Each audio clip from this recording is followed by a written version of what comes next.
श्री नवनाथ कथासार अध्याय 7. कालिका देवी प्रसन्न झाल्यानंतर मच्छिंद्राने आडूळ प्रांत सोडला. त्याला उत्तर कोकणातील तीर्थस्थानांना भेटी द्यायच्या होत्या. हरेश्वर तीर्थाचे दर्शन घेण्याची ओढ त्याला आता लागली होती. त्याने तेथील गदा तीर्थात सर्वप्रथम स्नान केले. पर्वत प्रदक्षिणा घालण्यासाठी त्यानंतर तो निघाला. प्रदक्षिणेच्या वाटेवर त्याला शंकराचा पुत्र वीरभद्र मानवाच्या रूपात भेटला. तो स्नानाला चालला होता. त्याच्याकडे त्रिशूळ, डमरू आदी आयुधे दिसत होती. त्यामुळे मच्छिंद्राकडे सुद्धा नाथ संप्रदायाची भूषणे होती. मच्छिंद्राला या वाटेने येत असल्याचे पाहून त्याला आश्चर्य वाटले. वीरभद्राने आदराने सर्वप्रथम त्याला विचारले, स्वामी, तुमचे नाव काय? मच्छिंद्राने उत्तर दिले, मच्छिंद्र. त्यावर वीरभद्र म्हणाला, मच्छिंद्र, तुमचा पंथ कोणता आहे? तुम्ही अभ्यास कोणकोणत्या विषयाचा करता? तेव्हा मच्छिंद्र म्हणाला, मी जोगी आहे. शैली, शिंगी, कंथा, मुद्रा ही आमची भूषणे आहेत. कानाला छिद्र पाडण्याचा आमचा संस्कार आहे. ते ऐकून मात्र वीरभद्राने त्याच्या पंथाची व गुरुची हेटाळणी केली. तो मच्छिंद्राला म्हणाला, तू पाखंड मिरवणे सोडून दे. कसल्या मुद्रा आणि कानाला कशाला छिद्र पाडतोस रे? तुझ्या गुरुचे नाव काय आहे? वेदांच्या पूर्ण विरुद्ध त्याने स्वतःचा चुकीचा पंथ निर्माण केलेला दिसतोय. तो निश्चितच मूर्खापेक्षा मूर्ख असेल. चुकीच्या मताचा प्रसार तो करतोय. वीरभद्राने आपल्या गुरुची केलेली निंदा त्याला अजिबात आवडली नाही. ती टीका सहन न झाल्यामुळे तो पटकन म्हणाला, दुसऱ्यांची निंदा तू कशासाठी करतोस? परनिंदा करणे हे पाप आहे, हे तुला माहीत नाही का? कशासाठी तू हे पाप स्वतःहून करतोस? दुसऱ्याचा धिक्कार करणे हे जर तुला शिकवले असेल तर ते शिकवणारा तुझा गुरु तू खोटारडा समज. ताबडतोब तू दुसऱ्या गुरुची निवड कर. खरं तर तुझी भेट झाल्यामुळे, तुझ्याशी हे अनावश्यक संभाषण झाल्यामुळे मला परत एकदा स्नान करावे लागणार आहे. मच्छिंद्राने आपल्यालाच मूर्खात काढले आहे हे पाहून वीरभद्र खूप चिडला. त्याला मच्छिंद्राला खाऊ की गिळू असे झाले. त्याने आपल्या हातातील भले मोठे धनुष्य ताणले. त्यावर एक तीक्ष्ण बाण लावला. नालायका, स्वतःला फार शहाणा समजतोस का?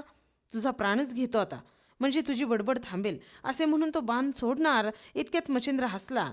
तो बाण वीरभद्राच्या धनुष्यात तसाच राहिला. मच्छिंद्र ते पाहून त्याला म्हणाला, अरे, कशाला वीराचे खोटे सोंग आणतोस? बडबडणारा वीर कधी खरा शूर नसतो. ते ऐकून वीरभद्राचे रक्त खवळले. दोघांच्यात आणखी शाब्दिक खडाजंगी झाली. वीरभद्राने मच्छिंद्राच्या प्रत्येक शब्दाला दुरुत्तर दिले. तरीही शेवटी त्याचा संयम प्रथम संपला. त्याने बाण मारण्याचा ठाम निर्णय केला. तेव्हा तो म्हणाला, ए जोगाड्या, हा बघ, तुझा वेध घेण्यासाठी बाण आला. रामनाम घे आणि मरणाला तयार हो. ते ऐकून मच्छिंद्र पुन्हा एकदा हसला. त्याच्या चेहऱ्यावर भीतीचा लवलेशही नव्हता. तो वीरभद्राला म्हणाला, तू मूर्खच दिसतोस. रामनामाचा जप केल्यामुळे भगवान शंकराचे प्राण वाचले. रामनामाच्या सामर्थ्यामुळे वाल्या कोळीचा वाल्मिकी झाला, हे तुला माहीत नाही का? तू रामनाम अभद्र मानतोस की काय? ते रामनामच मला तारणार आहे, हे लक्षात ठेव. असे सांगून त्याने भस्माची एक चिमूट हातात घेतली. आपल्या भोवती वज्रास्त्राचे अभेद्य कवच तयार केले. त्यानंतर मच्छिंद्राने पुन्हा एकदा वज्रमंत्राचा जप केला आणि आपला एक बाण वीरभद्राच्या बाणाच्या दिशेने सोडला. आकाशात ते दोन्ही बाण एकमेकांवर आदळले. दोघेही एकमेकांवर शस्त्रांमागून शस्त्रांचा मारा करू लागले. वीरभद्र जे जे अस्त्र सोडेल त्याच्या विरुद्ध त्याला थोपविणारे अस्त्र मच्छिंद्र सातत्याने सोडू लागला. त्यामुळे वीरभद्र अधिकाधिक चिडू लागला. संतापून शेवटचा पर्याय म्हणून त्याने सर्वनाश करणारे कालास्त्र सोडले. तेव्हा मच्छिंद्राचाही नाईलाज झाला. नाईलाजास्तव मच्छिंद्राने मूळ मायेच्या शक्तीने प्रलय करणारे अस्त्र निर्माण करून ते अस्त्र कालास्त्रावर सोडले. ते अस्त्र खूप परिणामकारक होते. त्या अस्त्राने पृथ्वी, आप, तेज, वायू व आकाश या पंचमहाभूतांचे एकत्रित मिश्रण केले. सर्व सृष्टीचा अशा रीतीने चाललेला प्रलय देवांना सहन झाला नाही. त्यांनी मच्छिंद्राला विनंती केली, कलियुगाचा अजून खूप काळ जायचा आहे. तू लगेच सर्वच नाहीसे करायला लागला आहेस, तरी कृपा करून तू असं काही अजिबात करू नकोस.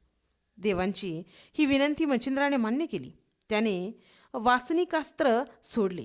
तेव्हा काल आणि माया प्रलय या दोन्ही अस्त्रांच्या ठिकाणी नवनिर्मिती करण्याची ब्रह्मप्रेरणा फक्त उरली आणि त्यांच्यापासून पंचमहाभूते वेगळी झाली. ती पूर्वीप्रमाणेच व्यवस्थित कार्य करू लागली. हे पाहून ब्रह्मा, विष्णू आणि महेश्वर हे तिघेही तेथे प्रकट झाले. त्यांनी मच्छिंद्र व वीरभद्र यांना जवळ बोलवले. दोघांच्या हातात एकमेकांचे हात दिले. शत्रुत्व विसरून मैत्री करण्यास भाग पाडले. तेव्हा वीरभद्र त्यांना म्हणाला, मी शिवपुत्र आहे, देवांचा प्रमुख वीर आहे. मी युद्धात अजिंक्य आहे. आजपर्यंत मला कोणीही हरवलेले नव्हते, त्यामुळे मी गर्वामध्ये होतो. पण आज मच्छिंद्राने माझे गर्वहरण केले आहे, त्यामुळे त्याची कोणतीही इच्छा पूर्ण करण्याची माझी तयारी आहे. त्यानंतर तो मच्छिंद्राकडे वळून म्हणाला, काय रे मच्छिंद्रा, तुझी कोणती इच्छा मी पूर्ण करू, हे तूच मला सांग. तेव्हा मच्छिंद्र त्याला म्हणाला, वीरभद्रा, मानव जातीवर उपकार करण्याची माझी वृत्ती आहे. ती पूर्ण करता यावी म्हणून मी शाबरीविद्या मंत्रकाव्यात गुंफली आहे. या काव्यग्रंथातील मंत्राच्या ठिकाणी तू तुझे सामर्थ्य निर्माण करावे आणि त्याचबरोबर ते मंत्र वाचणाऱ्याला त्वरित योग्य ते फळ द्यावे, अशी माझी इच्छा आहे. वीरभद्राने लगेच त्याची इच्छा मान्य केली. या कामासाठी वीरभद्राला आम्ही देखील सहाय्य करू, असे या प्रसंगी सर्व देवांनी त्याला सांगितले. मच्छिंद्राला अत्यानंद झाला. त्याने ब्रह्मा, विष्णू, महेश या तिघांनाही नमस्कार केला. ब्रह्मदेवाने तेव्हा त्याला वर देताना सांगितले, तुझ्या मुखातून जे शब्द निघतील ते सर्व खरे होतील. विष्णूने त्याला चक्रास्त्र दिले. विष्णूने त्याला वर दिला की संकटात सापडलेल्या कोणत्याही व्यक्तीने माझे नाव जरी घेतले तरी त्याचे संरक्षण मी करेन. आणि महेश्वराने म्हणजे शंकराने त्याला त्रिशूलास्त्र दिले. त्या प्रसंगी इतर देवही उपस्थित होते. इंद्राने त्याला वज्रास्त्र, कुबेराने सिद्धीचे मंत्र, अग्नीने अग्निमंत्र, अश्विनी कुमारांनी मोहिनी मंत्र आणि वरुणाने जलास्त्र असे अस्त्रे मंत्र दिले. वरुणाच्या जलास्त्रामुळे जमिनीतून कुठेही आपोआप पाणी निर्माण करण्याची शक्ती मच्छिंद्राला प्राप्त झाली. यानंतर देव स्वस्थानी जाण्यासाठी निघाले तेव्हा मच्छिंद्राने त्यांच्याजवळ मनकर्णिका पाहण्याची, त्यामध्ये स्नान करण्याची आपली इच्छा बोलून दाखवली. देवांनी त्याची तीही इच्छा पूर्ण करण्याचे ठरवले. आनंदाने त्याला आपल्याबरोबर घेतले. विमानातून तो त्यांच्याबरोबर गेला. सर्वप्रथम विष्णूने त्याला वैकुंठात नेले. तेथे त्याने मनकर्णिकेचे दर्शन घेतले. तो विष्णूच्या सहवासात 1 वर्ष राहिला. त्या काळात तो दररोज मनकर्णिकेत स्नानासाठी जात असे. त्यानंतर शंकरांनी व इतर देवांनी त्याला क्रमाक्रमाने आपापल्या घरी नेले. तो याप्रमाणे सर्व देव, यक्ष, गंधर्व यांच्या घरी पुढची 6 वर्ष त्यांचा पाहुणचार स्वीकारत राहिला. अशा रीतीने 7 वर्षानंतर त्या सर्वांचा निरोप घेऊन आपले जीवित कार्य करण्यासाठी तो परत खाली पृथ्वीवर परतला. 7 वर्षापूर्वी खंडित झालेली आपली तीर्थयात्रा मच्छिंद्राने परत चालू केली. आता तो पश्चिम भागाकडे वळाला. वज्र भगवती नावाचे एक प्रसिद्ध तीर्थक्षेत्र होते. तेथे तो पोहोचला. तेथे त्याने वज्रेश्वरी देवीचे मनोभावे दर्शन घेतले. त्याने आजूबाजूला पाहिले तर त्याला सर्वत्र कुंडे दिसली. पुजाऱ्याने ती 360 कुंडे असल्याचे सांगितले. त्यामध्ये उष्ण पाणी होते. ते पाहून त्याला खूप आश्चर्य वाटले. त्याला स्वतःलाही असे एखादे कुंड निर्माण करावेसे वाटले. त्याने चौकस बुद्धीने तेथील पुजाऱ्याला त्या कुंडाबाबतची माहिती विचारली. पुजाऱ्याने त्याला आपल्या जवळ बसवले व आपल्याला जी माहिती पिढी परंपरेने माहीत झालेली होती ती त्याने मच्छिंद्राला सांगितली. पुजारी त्याला म्हणाला, फार वर्षापूर्वी ही एक गोष्ट आहे. वसिष्ठ ऋषींनी येथे एक मोठा यज्ञ केला होता. तो यज्ञ 12 वर्ष आणि 12 दिवस चालला होता असे म्हणतात. त्या प्रसंगी सर्व देवता येथे आल्या होत्या. संपूर्ण यज्ञाच्या काळात त्या येथेच राहिल्या होत्या. त्या देवतांनीच आपली नावे असणारी ही अलौकिक कुंडे निर्माण केली. यज्ञानंतर देवता त्यांच्या मूळ ठिकाणी निघून परत गेल्या, परंतु त्यांनी कुंडे मात्र तशीच जागेवर ठेवली. तीच ही कुंडे आहेत. पुजाऱ्याने सांगितलेल्या या गोष्टीने मच्छिंद्राचे पूर्ण समाधान झाले नाही. पण त्याला स्वतः एखादे कुंड निर्माण करण्याची झालेली इच्छा त्याने पूर्ण करण्याचे ठरवले. त्यासाठी जवळपास त्याने एक उंच जागा पाहिली. तेथे त्याने अपास्त्र मंत्राचा जप केला. त्यामुळे तेथील जमिनीतून आपोआप पाणी निर्माण झाले. त्यानंतर त्याने अग्निमंत्र म्हटले आणि एक बाण त्या पाण्याच्या कुंडात सोडला. परिणामी त्या पाण्यात अग्नी निर्माण झाला. अग्नीमुळे ते पाणी गरम झाले. त्या गरम पाण्याने मच्छिंद्राने स्वतः स्नान केले.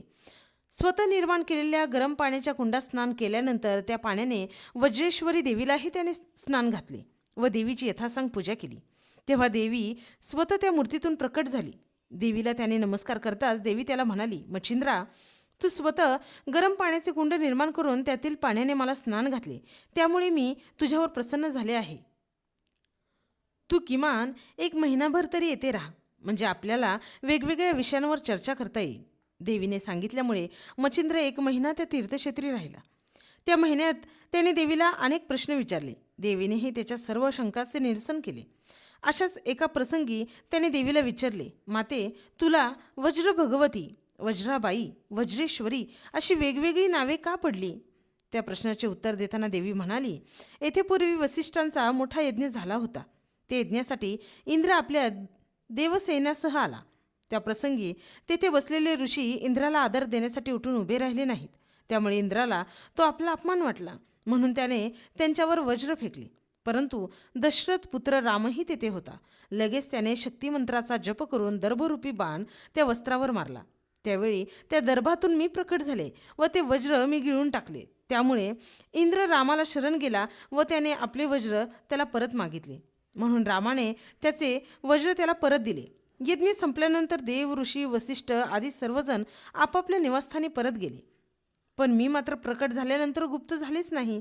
रामाने या भोगवती नदीच्या पाण्याने मला स्नान घालून येथे प्रतिष्ठापित केले. पण खरं तर मच्छिंद्रा, तू मला गरम पाण्याने स्नान घातल्यामुळे त्यापेक्षाही मी आज अधिक प्रसन्न, धन्य झाले आहे. देवी मच्छिंद्र नानाविध विषयांवर सतत 1 महिना बोलत राहिली. 1 महिना संपल्यानंतर मात्र पुढच्या तीर्थयात्रेसाठी मच्छिंद्राने देवीचा निरोप घेतला. तेव्हा देवीलाही क्षणभर गलबलून आले. या अध्यायाच्या नित्य पठनाने वा श्रवणाने 84 लक्ष योनीत पुनर्जन्म येणार नाही. चिंता, व्यथा, जाकिनीचे भय नष्ट होईल.